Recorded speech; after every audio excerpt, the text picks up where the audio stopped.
अक्षय प्रणाम है मेरी माता सज्जनों और सदकृष्ण चरणों में। नूतन वर्ष 2011 का शुभागमन हो गया है। आप सबको असंख्य बार बधाई देता हूं, लाखों बार बारंबार बधाई, शुभकामनाएं, मंगल कामनाएं। परमेश्वर कृपा करें, पवित्र जीवन बख्शें, विचारों की पवित्रता, वाणी की पवित्रता, करनी की पवित्रता बख्शें। परमात्मा मीठी वाणी, सौम्य स्वभाव बख्शें। परमेश्वर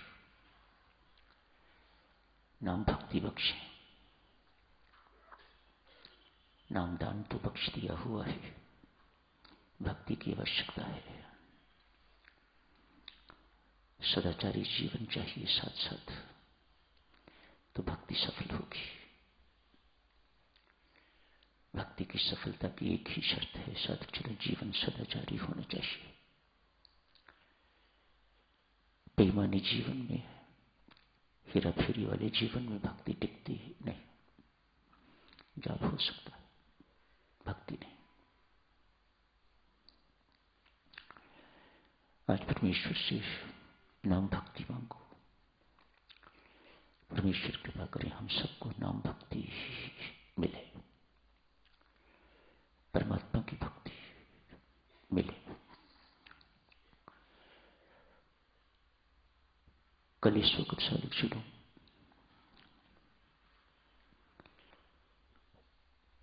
वर्ष 2010 था, 31 तिथि थी। आज वर्ष 2011 हो गया, एक साल ऐसे बीत गया।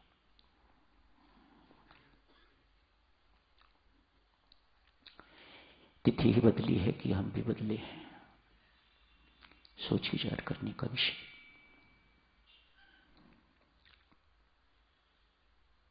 अध्यात्मिक दृष्टि से देखो तो लगता है कि मृत्यु के और निकट चले गए।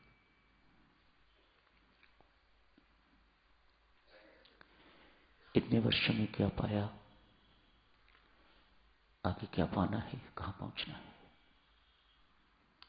उस लक्ष्य को याद करने का दिन।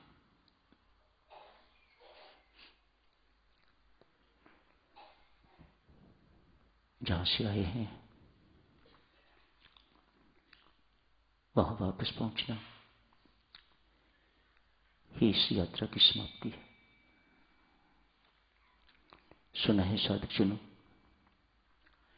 परमात्मा जिस वक्त हमें संसार में भेजते हैं, साथ ही साथ रिटर्न टिकट भी देते हैं।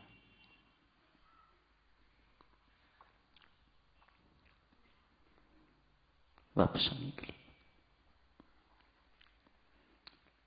कोई संदेह नहीं, उसी वापसी टिकट पर हर एक को जाना है। इन बिटवीन क्या किया है आपने, उसी में व्यक्ति भटक जाता है।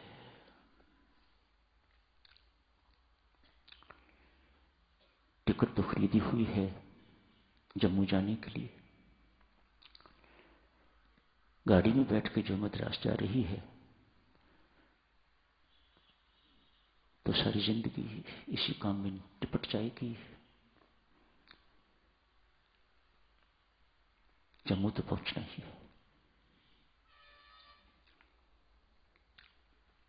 उस अंशी के पास इस अंश को पहुंचना है, जीवन का लक्ष्य। साधारण शब्दों में कैसे पहुंचना है साधक जनों?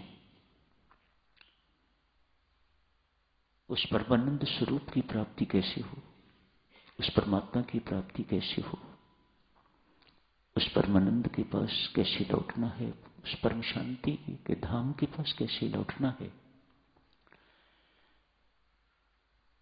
ये सब कुछ यात्रा के दौरान हमें देखना होता है।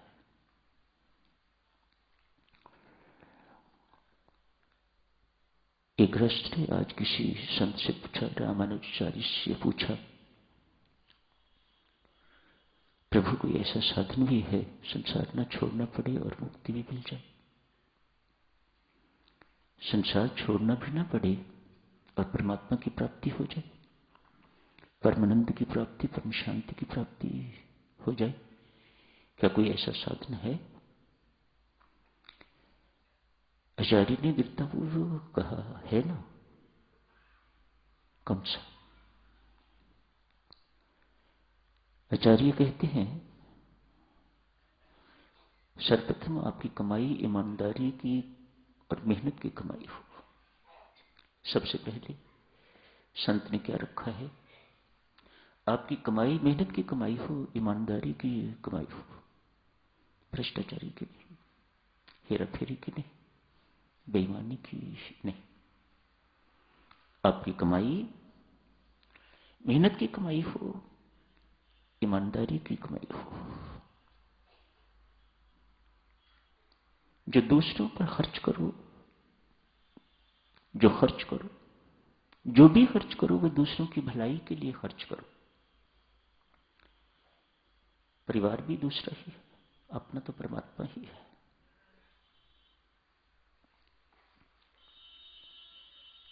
परिवार की कभी अवहेलना नहीं करनी, मार खाओगे। भक्ति के अनुयायी हो, भक्ति मार्ग पर चलने वाले हो, आप किसी का भी तिरस्कार नहीं कर सकते। भक्ति किसको जाएगी? भक्ति अपनाती है, किसी को छोड़ती नहीं है। छोड़ना सीखा ही नहीं, न भक्ति ने न भगवान ने।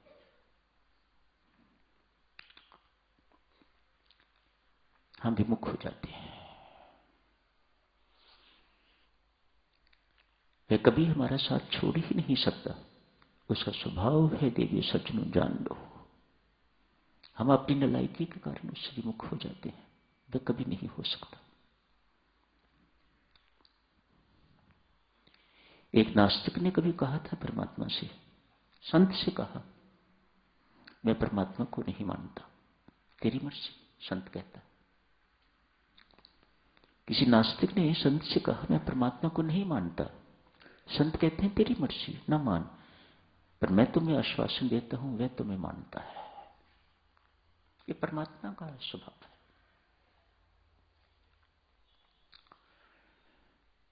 सर्वप्रथम कहा, बेटा कमाई मेहनत ईमानदारी की हो, जो खर्च करो वह दूसरों की भलाई के लिए खर्च करो। दो बातें।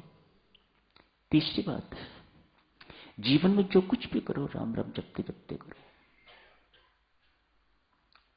क्या चीज छोड़ी संत ने? थोड़े से वाक्यों में सब कुछ कह दिया, सारों का सार कह दिया। यही हम सबकी साधना है।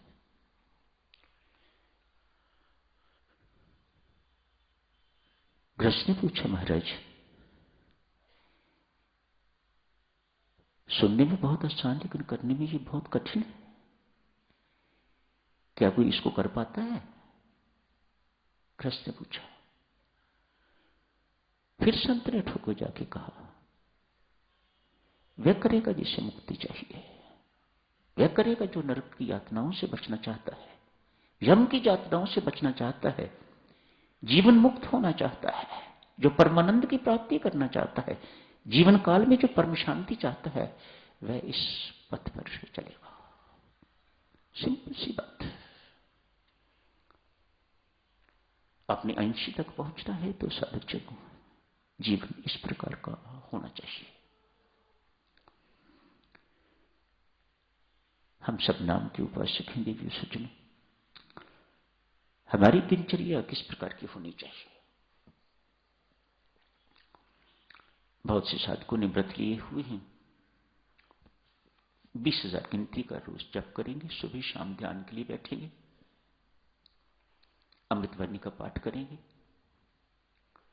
स्थित प्रज्ञ के लक्षण, उपासक का आंतरिक जीवन, कथा प्रकाश में से कुछ रोज पढ़ेंगे। शाबाश, करते रहिएगा। वे साधक तो वे हैं जिन्होंने कुछ नाम की कमाई की है और वह आगे बढ़ना चाह रहे हैं, जिनमें भी शुरू करनी है साधक जनों, उनके लिए भी और हम सबके लिए भी हमारी दिनचर्या किस प्रकार की होनी चाहिए। हर साधक को सुबह जितनी जल्दी हो सके उठना चाहिए। बंधन नहीं डाल रहा साधक जनों,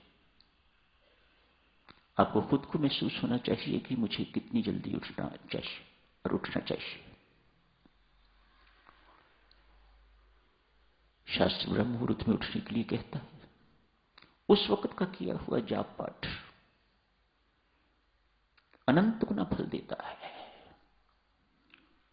परमात्मा की प्रकृति में उस वक्त सात्विकता होती है, ऐसा है। उस वक्त साधक सोया रहे, उस महत्वपूर्ण सहायता से वंचित रह जाएगा। ब्रह्म मुहूर्त में उठिए, जितनी जल्दी हो सके उठिए। शुरू शुरू में साधक जनों, हमारी उपासना तो नाम की उपासना है। हम राम राम जपते हैं, मीठा नहीं लगता, रस नहीं आता, मन जल्दी उब जाता है। संत महात्मा यहां समझाते हैं अस्वाभाविक नहीं है, ऐसा होता है, हर एक के साथ होता है। आपके साथ कोई नई चीज नहीं हो रही, पर इसका अर्थ यह नहीं कि छोड़ देना है, नहीं। पित्त का बुखार चढ़ा हुआ होता है तो मिश्री भी मीठी लगती है, राम नाम तो मीठा है, लेकिन आपको उसकी मिठास, उसका माधुर्य अनुभव नहीं हो रहा तो पित्त का बुखार चढ़ा हुआ है। आयुर्वेद पित्त का बुखार जिसे कहता है, संत महात्मा उसे वासना का बुखार कहते हैं। इस वासना के बुखार को उतारोगे, कैसे उतारोगे, कैसे उतरेगा ये, और अधिक जाप करोगे तो उतर जाएगा, फिर मीठा लगने लगेगा। आधे घंटे से संत महात्मा शुरू करते हैं, कहते हैं ऐसी जगह ढूंढो जहां एकांत हो। सुबह उठना और भी महत्वपूर्ण, सब सोए हुए हैं, आप जागे हुए हो, तो इससे बढ़िया एकांत और क्या होगा। आपको कहीं जाने की आवश्यकता नहीं, जहां हो वहीं एकांत। कहां जाओगे छोड़ के, उसी जगह को, उन्हीं परिस्थितियों को एकांत की स्थिति बनाइएगा।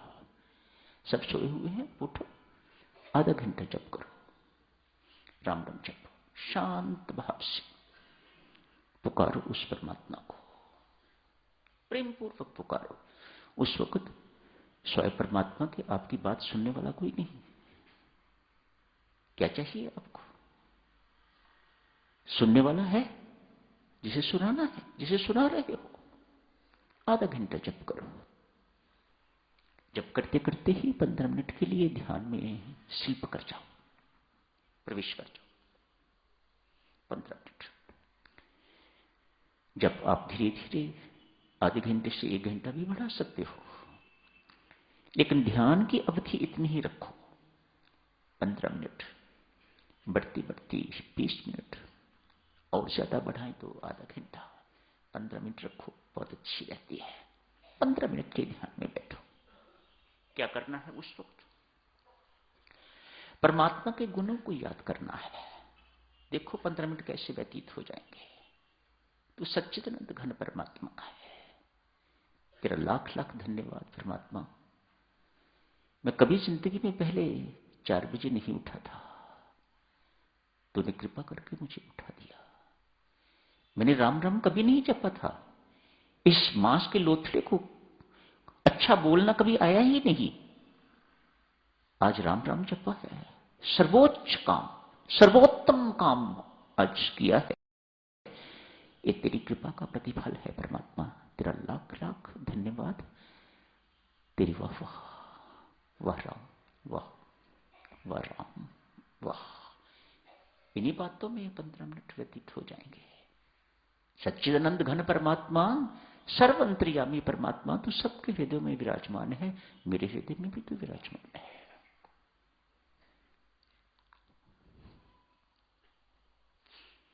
सात्विक भोजन कीजिए, कम नहीं खाना, ज्यादा नहीं खाना। मोटी मोटी बातें आपकी सेवा में अर्ज की जा रही हैं। दिनचर्या हमारी किस प्रकार की होनी चाहिए? भोजन सात्विक हो, जीवन में सात्विकता बनी रहेगी। अधिक नहीं खाना, कम नहीं खाना, सात्विक भोजन लीजिएगा। इस सारे के सारे संसार को परमात्मा का साकार रूप मानो, ये सत्य है।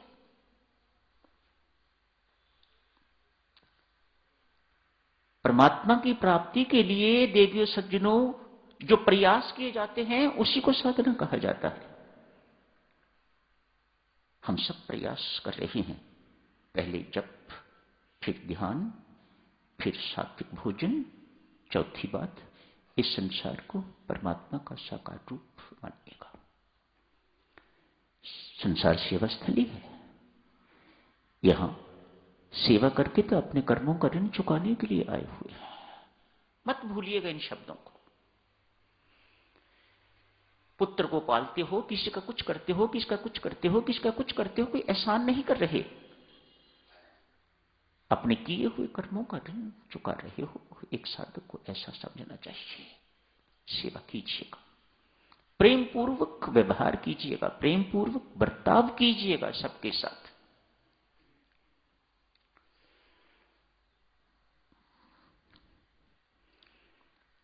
चार पांच बातें होगा। परमेश्वर को सदा अपने अंग संग मानना, भीतर विराजमान परमात्मा को बाहर इधर इधर आगे पीछे ऊपर नीचे हर वक्त ही जहां आप हो वहीं परमात्मा। आप परमात्मा के साथ रहिएगा और परमात्मा को अपने साथ रखिएगा, अंग संग रखिएगा परमात्मा को। दोनों बातें करना। मैंने अर्ज की ना, वह तो आपके अंग संग रहता ही है, हमें नहीं रहते। इसलिए दोनों ओर से कह रहा हूं, परमात्मा आपके अंग संग रहे, आप परमात्मा के अंग संग रहे, दोनों साथ साथ रहेगा। तब अपने ऊपर एवं आसपास जो कुछ भी घटित हो रहा है स्पष्ट दिखने लगेगा। परमात्मा की शक्ति एवं परमात्मा की इच्छा से घटित हो रहा है। सहर्ष शिरोधार्य कीजिएगा। साधना संपन्न।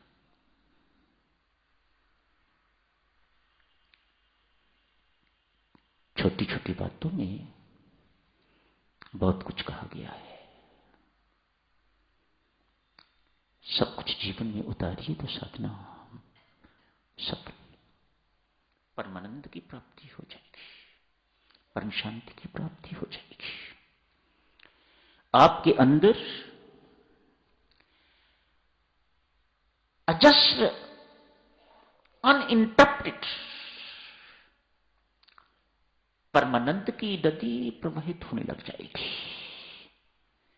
जो भी आपके संपर्क में आएगा गंगा जल पिएगा, प्रेमामृत पिएगा, भक्ति का अमृत पिएगा, उसके अंदर भी भक्ति प्रेम का संचार हो जाएगा। जुकाम लग गया ना आपको, जो भी आपके संपर्क में आएगा उसको जुकाम होगा, बच नहीं सकता।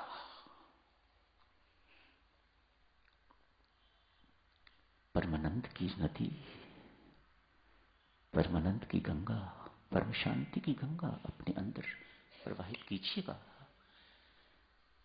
जीवन सफल हो गया, सार्थक हो गया, परमानंद की प्राप्ति हो गई। आज का दिन देवी सज्जनों उस लक्ष्य को बार बार याद करने का दिन।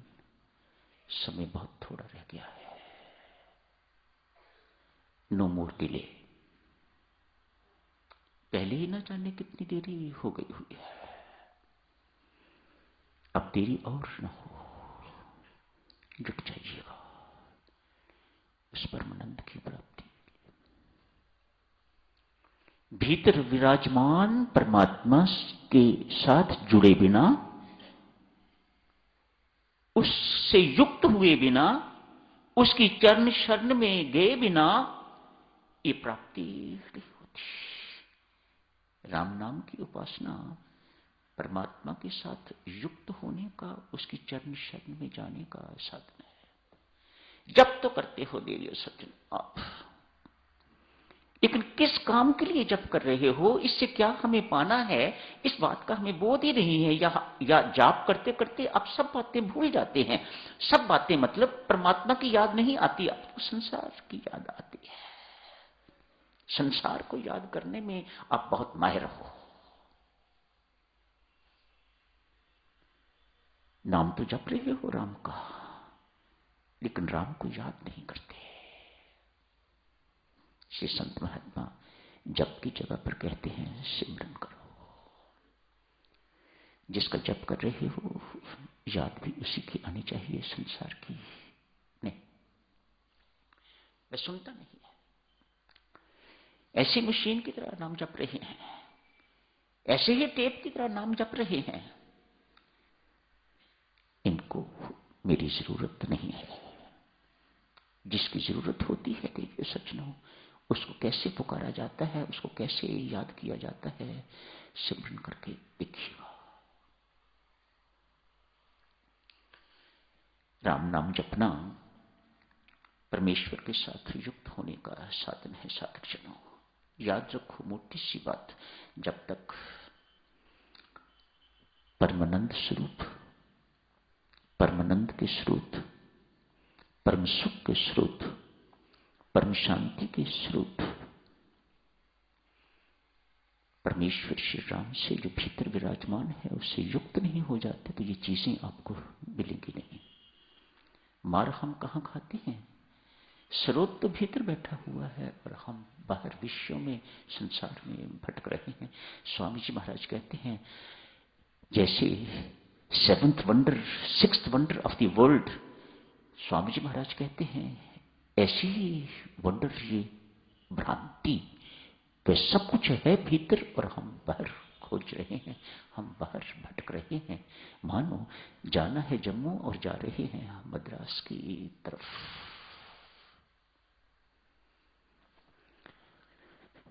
इसी निवेदन के साथ साथ पुनः आप सबको बहुत बहुत बधाई देता हूं, शुभकामनाएं, मंगल कामनाएं। डट के साधना कीजिएगा। कामकाज तो स्वामी जी महाराज नहीं छुड़वाते, मैं तो करना ही है, पर परमात्मा के लिए काम करो तो मौज मौज है। ये भी भ्रांति है कि हम अपने लिए कर रहे हैं, बच्चों के लिए कर रहे हैं, परिवार के लिए कर रहे हैं। इतनी सी बात ही मानने की जरूरत है। हम परमात्मा के लिए कर रहे हैं तो नौकर हो गए, परमात्मा के नौकर हो गए। बड़ी सरकार के तो बड़ी सरकार फिर तनख्वाह थोड़ी तो नहीं देते, वह तो मुक्ति से कम उनकी तनख्वाह है ही नहीं, परमानंद से कम उनकी तनख्वाह नहीं है। बहुत बढ़िया सैलरी देते हैं। बड़े आदमी की नौकरी कर रहे हो ना, छोटी कंपनी की नौकरी तो थोड़े पैसे मिलते हैं। सड़क पर मजदूरी करने वाला व्यक्ति 100 रुपया उसको रोज का मिलता है, डेली वेजेस 110 रुपये, 120 रुपये। मल्टीनेशनल कंपनी तो फिर 14,000, 15,000, 20,000, 25,000, कितने लाख का क्या कहते हैं पैकेज, कितने लाख का पैकेज। परमात्मा की नौकरी करोगे तो फिर नथिंग शॉर्ट ऑफ सैल्वेशन, मुक्ति से कम नहीं है, परमानंद से कम नहीं है, परम शांति से कम नहीं। शुभकामनाएं, मंगल कामनाएं। जो साधक यहां सम्मिलित हुए हैं अपने अपने घरों को आज प्रस्थान करेंगे, उन सबसे मेरी करबद्ध प्रार्थना है, अपने अपने परिवारों को और सारी संगत को मेरी चरण वंदना कहिएगा। शुभकामनाएं, मंगल कामनाएं, नए वर्ष की बहुत बहुत बधाई भी दीजिएगा। आपसे इतनी ही अर्ज करूंगा, राम शरण में जाने की जरूरत है, शरण में ही जाने की जरूरत है मेरी माता सज्जनों। परमानंद व स्वयं देगा। राम शरणम जाइए परमानंद पाइए, राम शरणम जाइए परमानंद। श्री राम शरणम जाइए परमानंद पाइए, राम शरणम जाइए,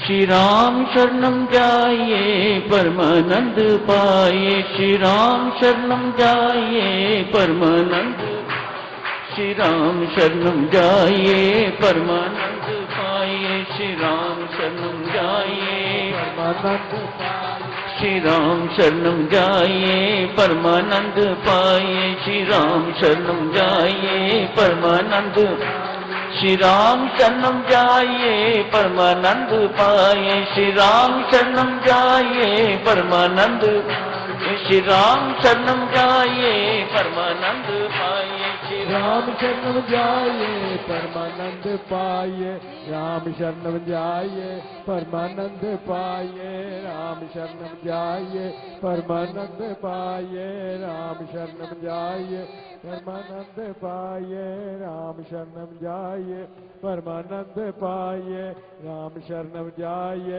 परमानंद पाइए, राम शरणम जाइए परमानंद पाइए, राम शरणम जाइए परमानंद पाइए, राम शरणम जाइए परमानंद पाइए, राम शरणम जाइए परमानंद पाइए, राम शरणम जाइए परमानंद पाइए, राम शरणम जाइए परमानंद पाइए, राम शरणम जाइए परमानंद पाइए, राम शरणम जाइए परमानंद पाइए, राम शरणम जाइए परमानंद पाइए, श्री राम शरणम जाइए परमानंद पाइए, श्री राम शरणम जाइए परमानंद, श्री राम शरणम जाइए परमानंद, परमानंद पाइए, श्री राम शरणम जाइए परमानंद पाइए, श्री राम शरणम जाइए परमानंद पाइए, श्री राम शरणम जाइए परमानंद पाइए, श्री राम शरणम जाइए परमानंद, श्री राम शरणम जाइए परमानंद पाइए, श्री राम शरणम जाइए परमानंद, श्री राम शरणम जाइए परमानंद, श्री राम शरणम जाइए परमानंद, श्री राम शरणम जाइए परमानंद, श्री राम शरणम जाइए परमानंद, श्री राम शरणम जाइए परमानंद, श्री राम शरणम जाइए परमानंद, श्री राम शरणम जाइए परमानंद, श्री राम शरणम जाइए परमानंद, श्री राम शरणम जाइए, श्री राम शरणम जाइए परमानंद पाइए, श्री राम शरणम जाइए, श्री राम शरणम जाइए परमानंद, श्री राम शरणम जाइए परमानंद, परमानंद पाइए, श्री राम शरणम जाइए परमानंद पाइए, श्री राम शरणम जाइए परमानंद पाइए, श्री राम शरणम जाइए परमानंद पाइए, राम शरणम जाइए परमानंद पाइए, श्री राम शरणम जाइए परमानंद पाइए, श्री राम शरणम जाइए परमानंद पाइए, श्री राम शरणम जाइए परमानंद, श्री राम शरणम जाइए परमानंद, श्री राम शरणम जाइए परमानंद, श्री राम शरणम जाइए परमानंद पाइए, श्री राम शरणम जाइए परमानंद पाइए, श्री राम शरणम जाइए परमानंद पाइए, श्री राम शरणम जाइए परमानंद, पाइए, श्री राम शरणम जाइए परमानंद, श्री राम शरणम जाइए, परमानंद पाइए, श्री राम शरणम जाइए परमानंद, श्री राम शरणम जाइए, परमानंद पाइए, श्री राम शरणम जाइए परमानंद, श्री राम शरणम जाइए, श्री राम शरणम जाइए, श्री राम शरणम जाइए परमानंद, श्री राम शरणम जाइए परमानंद, श्री राम शरणम जाइए परमानंद, श्री राम शरणम जाइए, श्री राम शरणम जाइए, श्री राम शरणम जाइए परमानंद, श्री राम शरणम जाइए परमानंद, श्री राम शरणम जाइए, पाइए श्री राम शरणम जाइए पाइए श्री राम शरणम जाइए परमानंद पाइए परमानंद पाइए श्री राम शरणम जाइए परमानंद पाइए श्री राम शरणम जाइए परमानंद पाइए श्री राम शरणम जाइए परमानंद श्री राम शरणम जाइए श्री राम शरणम जाइए परमानंद श्री राम शरणम जाइए परमानंद पाइए श्री राम शरणम जाइए परमानंद पाइए जाइए परमानंद पाइए राम शरण जाइए परमानंद पाइए श्री राम शरणम जाइए परमानंद पाइए श्री राम शरणम जाइए परमानंद श्री राम शरणम जाइए श्री राम शरणम जाइए परमानंद पाइए श्री राम शरणम जाइए श्री राम शरणम जाइए परमानंद श्री राम शरणम जाइए श्री राम शरणम जाइए श्री राम शरणम जाइए परमानंद श्री राम शरणम जाइए श्री राम शरणम जाइए परमानंद श्री राम शरणम जाइए परमानंद पाइए श्री राम शरणम